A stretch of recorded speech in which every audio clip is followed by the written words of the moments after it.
some names of the alcohols, and you will have to draw the structures of those alcohol compounds.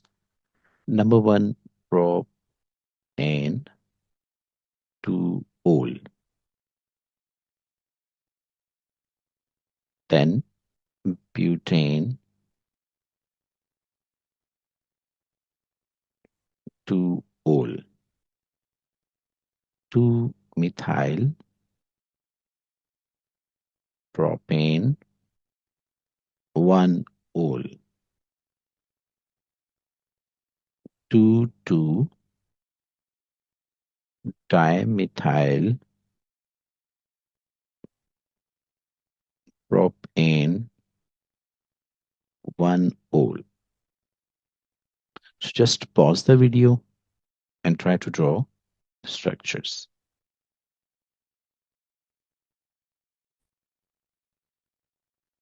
I'm going to draw the structures of these compounds. Please check your answers. Propane 2-ol. This is prop, this is 2-ol. And the rest of the carbon make all the carbon as a tetravalent element. So this is propane 2-ol. Butane 2-ol. Butane 2-ol is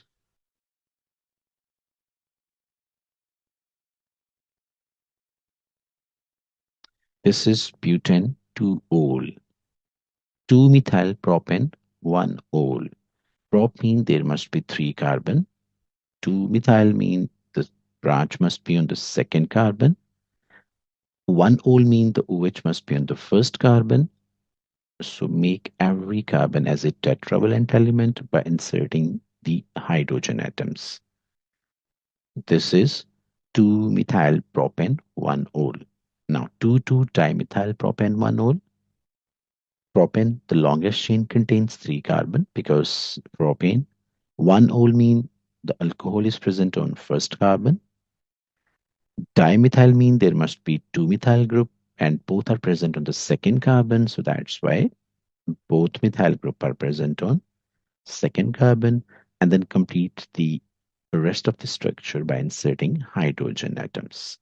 So this is 2,2-dimethyl propane 1-ol. So the next type of organic compound is carboxylic acid. The functional group is COOH, or you can also represent this organic compound as a CO2H, or you can show the displayed formula of carboxylic acid, and you know carbon is attached with the 4 carbon, oxygen can make 2 covalent bonds, and hydrogen can make 1. Okay, carbon can make 4 covalent bonds, either with the carbon or the different type of elements. Now, the ending code of the carboxylic acid is oic acid. Ending code, you can say the ending code or the suffix is oic acid. Or if there is a single covalent bond, you can also say anoic acid. But if there is a double covalent bond, you can't say anoic acid because you can use the ene word for the double covalent bond, and definitely you'll have to name that organic compound as enoic acid. But at the moment, we're going to talk about the anoic acid. Now, if you have a structure like this, COOH, there is 1 carbon in the functional group as well. So you have to keep this carbon in the counting. If I attach just one CH3 group, this is not methanoic acid. This is ethanoic acid because it contains 2 carbon, 1, 2. So the functional group contains 1 carbon.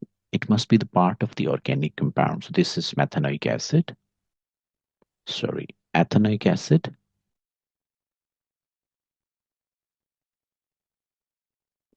If we add just one more CH2 group in between CH3 and COOH, we will get a structure like this, COOH.